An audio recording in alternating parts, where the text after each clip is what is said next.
luñ ko nëbb.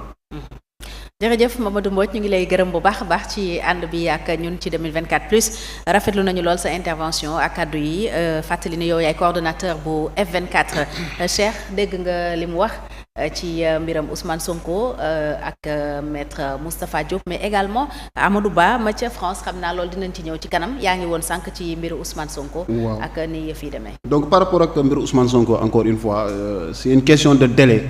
bi nga xamante ni qui risque de se poser. Oui. Comme ni ma la wax rek démb donc ils ont attendu le 12 pour quand même dem au niveau du tribunal de grande instance mais damay fàttali encore une fois au niveau de la cour suprême il y a quand même une juge si vous voulez donc madame Aminata Diallo Ba qui n'avait pas voulu n'est-ce pas que l'affaire soit renvoyée au niveau du tribunal de grande instance donc dafa bëggoon compte tenu des urgences que la cour casse la décision du juge Sabassi Faye et quand même mu vider dossier bi ba compte tenu des urgences électorales donc malheureusement elle n'a pas. te loolu jurisprudence Cour suprême d'ailleurs. En matière électorale il y a pas de renvoi. donc warutoon am renvoi.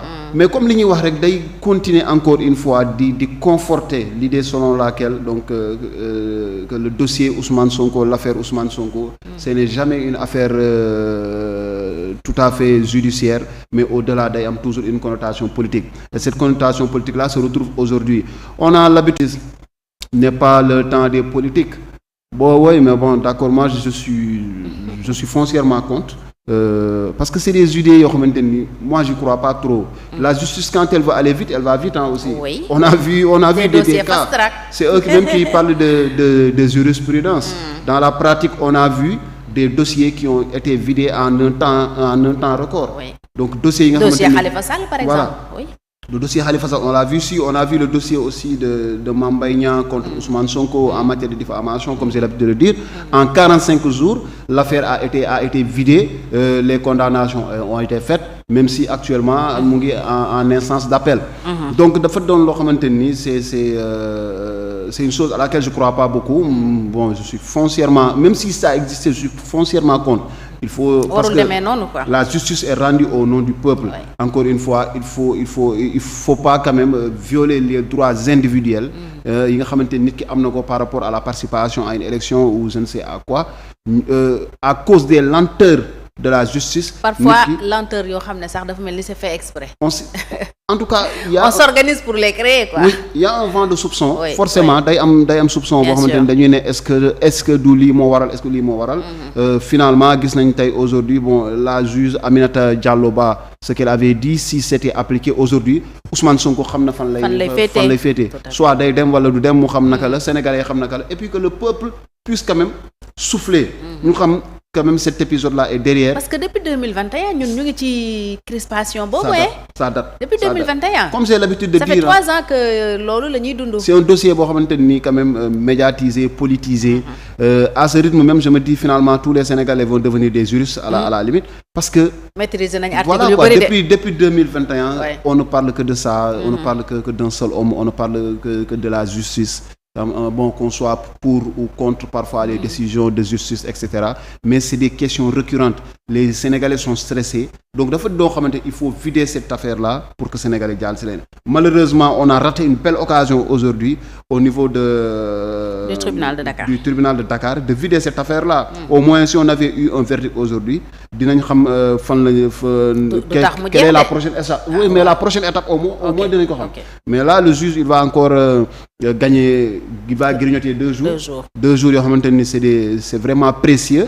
Sachant que le dépôt des dossiers normalement a commencé depuis le 11. Donc depuis le 11 fii ak le 26. Au plus tard ce sera vidé donc ce sera fini ça veut dire si Ousmane Sonko d'ici là il parvient pas à obtenir une décision favorable et définitive c'est-à-dire que c'est fini pour lui donc on aura privé même si plus tard il obtient gain de cause c'est que aussi c'est des choses yoo xamante ni moo tax ma ne la il faut que ñu gérer ko dans l'urgence parce que tey bu ñu bàyyi Ousmane Sonko demul élection après plus tard au mois de février je ne sais pas au mois de mars on dit oui Ousmane Sonko a eu gain de cause mais est-ce qu'on va réorganiser une élection présidentielle pour que Ousmane Sonko bokkaat. fii sax duñ ko jox. donc on aura élu un ñii nouveau espérer naan bu ñu ko joxee dëgg entre temps DG dinañ ko jox man gëw ma sax. du yomb parce que DG moom wane na déjà moom du bon quand même. par rapport à une décision de justice taxaw na nee na du ko appliquer ba mu jur leneen ak leneen ci ginnaaw donc là.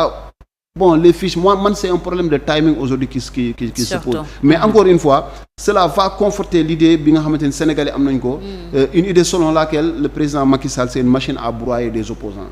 Je vais réduire l'opposition à sa plus simple expression. Oui, malheureusement. ñuy wax internautes yi ñuy topp nañu aimer partager bu ko defee ñu may ñeneen ñu mun a bokk ci live bi ci kanam également dinañ leen may ngeen mun a prononcer wu ci actualité du jour bi di ngeen mun a woote en direct bokk ak ñun waxtaan bi donc ñoo ngi ñëw léegi Cheikh.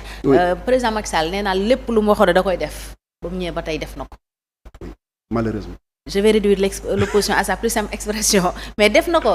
Cheikh tey ban opposition nga gis mu mun a taxaw jàkkaarloo ak président Macky Sall ban opposition. En tout cas même pas la société civile. il a éliminé l'opposition la plus significative. Oui. Déjà moom parce que bon au début quand il tenait ces propos là les gens se sont dit que c'est une boutade.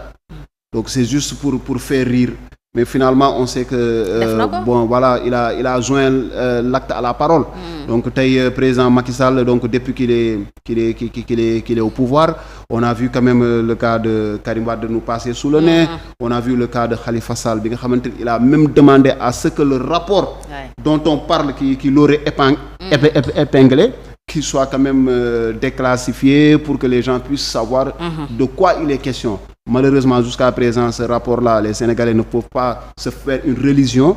Quant à la véracité, n'est-ce pas, des accusations portées sur l'ancien maire de Dakar, Khalifa Sall, jusqu'à présent.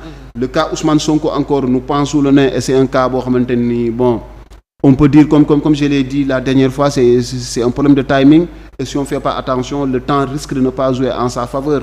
Donc, heureusement, quand même, il a une certaine lecture politique que le PDS n'avait pas eu en son temps en 2019 en faisant un focus sur Karim Wade, le fils de l'ancien président. Malheureusement, Karim n'a pas pu prendre part aux joutes électorales et le PDS aussi n'a pas eu de candidat et quand même ce qui est une grande perte. Donc le PDS est resté quand même de 2019 à maintenant donc pour pouvoir quand même participer à des élections, ce qui est regrettable. Pas encore sûr que je vais obtenir gain de cause, même si j'obtiens gain de cause, est-ce que je l'obtiendrai à temps? Donc par rapport à ça, il faut prendre une décision. Il a pris une décision, c'est de mettre en avant un de ses poulains, donc Faye, qui est aussi dans les liens de la détention. Il y a d'autres candidats à la candidature, parce que 5 ñoo retiré une fiche de parrainage. 5 ñoo retiré au niveau de Pastef. Ndax Diomaye itam mën nañ ko indil ay galgal. Oui, mën nañ ko indil, mais man la lecture que j'ai faite, c'est qu'au-delà de même Bassirou Diomaye Faye, des Guy Marius Sagna et des autres, je suis persuadé qu'il y a des stratégies qui ont été mises en branle par le parti Pastef et par son leader pour pouvoir quand même contrecarrer les plans du pouvoir. C'est-à-dire dans tous les cas, bien sûr, moi je suis persuadé qu'il y aura un candidat coloré Pastef à l'élection présidentielle de 2024. Maintenant, il va porter quel nom? Je ne sais pas, il va porter un nom comme Déthié Fall, je ne sais pas, il va porter un autre nom, je ne sais pas, mais il y aura un candidat. Pastef aura son candidat. Et comme je l'ai toujours dit, le parti Pastef sera un parti faiseur de roi, c'est-à-dire ils ont la capacité aujourd'hui de mobiliser pour un candidat, qu'il soit du Pastef ou pas, ils ont quand même cette opportunité. On a vu leur force de frappe. Donc gis nañ ni ñoom par exemple par rapport ak mobilisation yi nga xamante ne mën nañ ko def par rapport aussi à la clairvoyance, n'est-ce pas, de ces militants, ñi nga xamante ni quand même ils sont très à jour sur certaines questions, les questions politiques, les questions économiques. Le débat a changé aujourd'hui sur la place publique grâce quand même à l'apport de Pastef et d'autres partis bien sûr. Donc dafa doo xamante ni en tout cas une fois man gëm naa ne en 2024 il y aura forcément un candidat qui va porter quand même les espoirs, le projet, n'est-ce pas, du parti Pastef et de ses militants. Man je pense que Cheikh même Ousmane Sonko bokk na ci peut-être li tax mu doxalee noonu moom ak waa F24 parce que tamit loo leen mën a wax am nañu capacité de mobilisation ndax tey lu ëpp ci askan bi gëm nañu ne démocratie dafa nërmeelu lu ëpp ci askan bi jàpp nañu ne les droits et les libertés sont menacés te loolu nul n'est à l'abri parce que mun nga génn léegi wax dara maa nga takk benn affaire sax ñu jàpp la yóbbu am na ñoo xam ne post Facebook moo leen bàyyi fi ñu nekk et d'autres ont dit plus grave et ils sont toujours libres donc ñoom li ñuy ragal je pense mooy fitna ndax dañu dem ba soupçonner ils l'ont dit que président